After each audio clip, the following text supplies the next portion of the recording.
Vítejte u dnešního videa. Fallens Airsoft.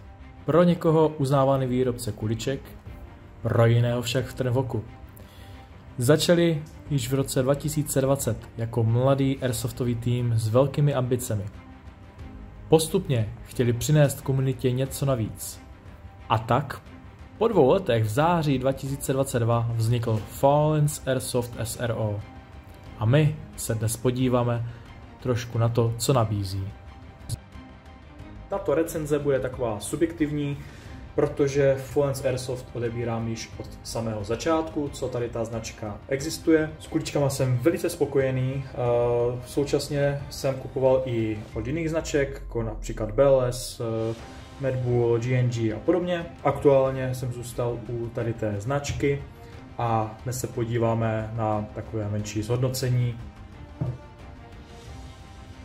Nejčastěji používám gramáž 0,30, 0,20 používám do brokovnice, pak ještě používám 0,25, ty používám buď do brokovnice nebo do sekundárky.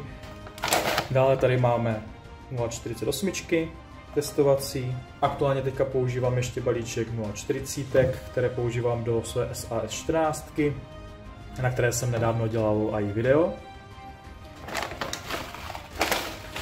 A na poslední řadě tady máme 0,28 Tracer. Nevím, co do toho přimíchávají kluci, ale po výstřelu ta kulička je mnohem zářivější a delší dobu zůstane nasvícená.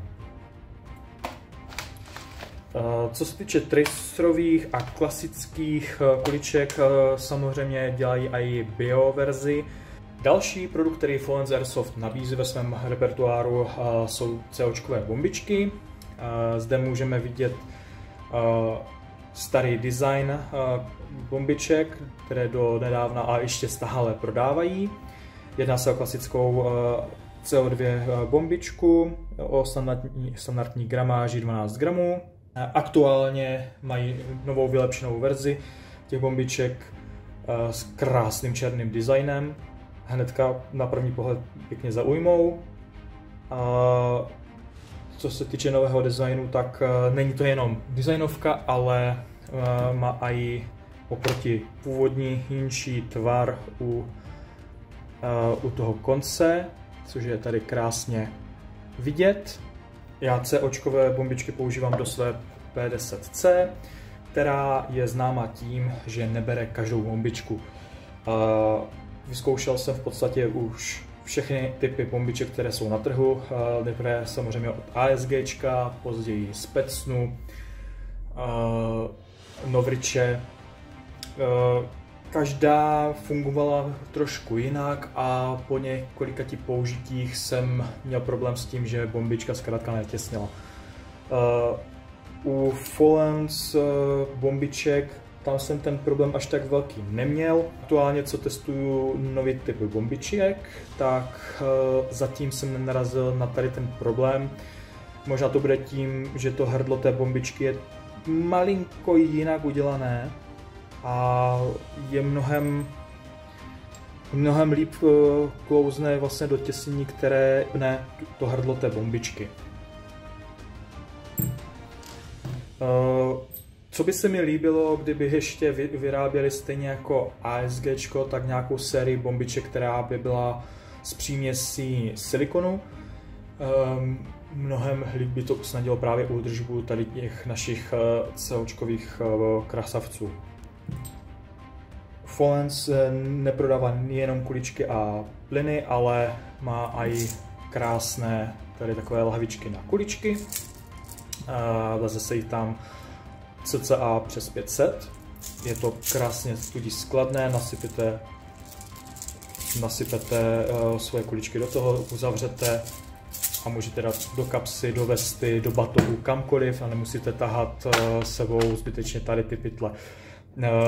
Vzhledem tomu, že ten design je krásně takový černý, tak můžete si tam napsat popisovačem právě jakou gramáž máte. Já například používám tady ten popisovač na pneumatiky, protože nejde to jen tak setřít.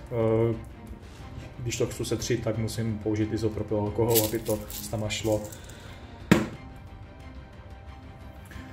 Když si porovnáme tady 3 bombičky, tady máme ASGčkovou, starou Follens a novou Follens, tak je vidět několik rozdílů, například starý design versus ASGčko, tak tady vidíme právě takovou, tady vidíme, že Follens mělo trošku širší to hrdlo, kdežto ASGčko má to tady užší a ještě to má tady takové zúžení, což teďka vlastně mají i na těch nových bombiček, ale to zúžení mají o něco lepší než oproti ASGčkovým.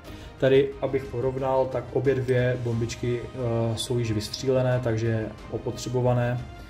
Tady vidíme u těch ASGčkových, že je to mnohem víc toho hrdlo poškozené a taky pravděpodobně při napichování se to tady odřelo a je tady větší otvor než u té Follens. Takže tady je vidět, že prostě ty Follens bombičky líp pasujou do těch zásobníků.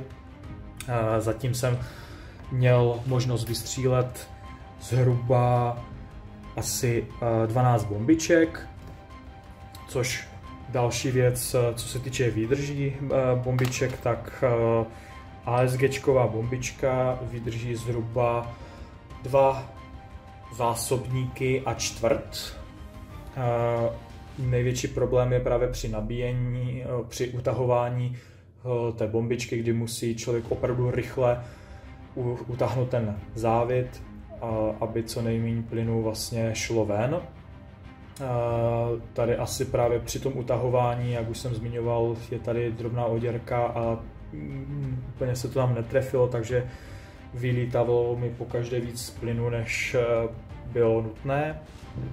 U tady toho starého designu tam jsem ten problém až tak často neměl a většinou jsem vystřelil 2,5 zásobníku, což mnohdy byl problém právě například při IPSCčku, kdy člověk neměl potom jistotu, jestli ten třetí zásobník ještě bude fungovat nebo ne. U tady těch nových bombiček jsem zatím neměl problém s tím vystřílet 3 plné zásobníky. Podotknu, že jeden zásobník byl 22 kulíček. Co mě nejvíc baví na Follens Airsoft je to, že jakýkoliv problém ihned řeší a nebojí se uznat i chybu. Například u tady těch 0,48, které tady máme, tak v podstatě je označen jako druhojakostní a nebáli se prostě uznat chybu, že bylo něco špatně při výrobě. Moje hodnocení na závěr. Follenům se podařilo na československé scéně vytvořit zajímavou komunitu. Jsem velice rád její součástí nějakým způsobem. Co se týče kvality jejich produktů, tak míří na velmi vysoké cíle a velice jim fandím.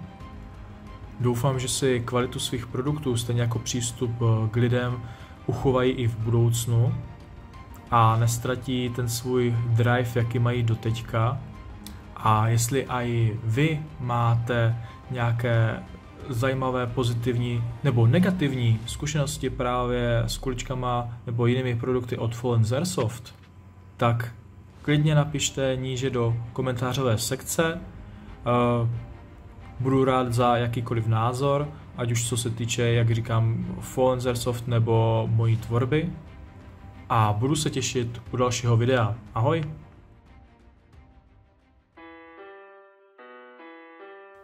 Děkuji za zhlédnutí videa. Pokud se vám video líbilo, dejte prosím like a follow.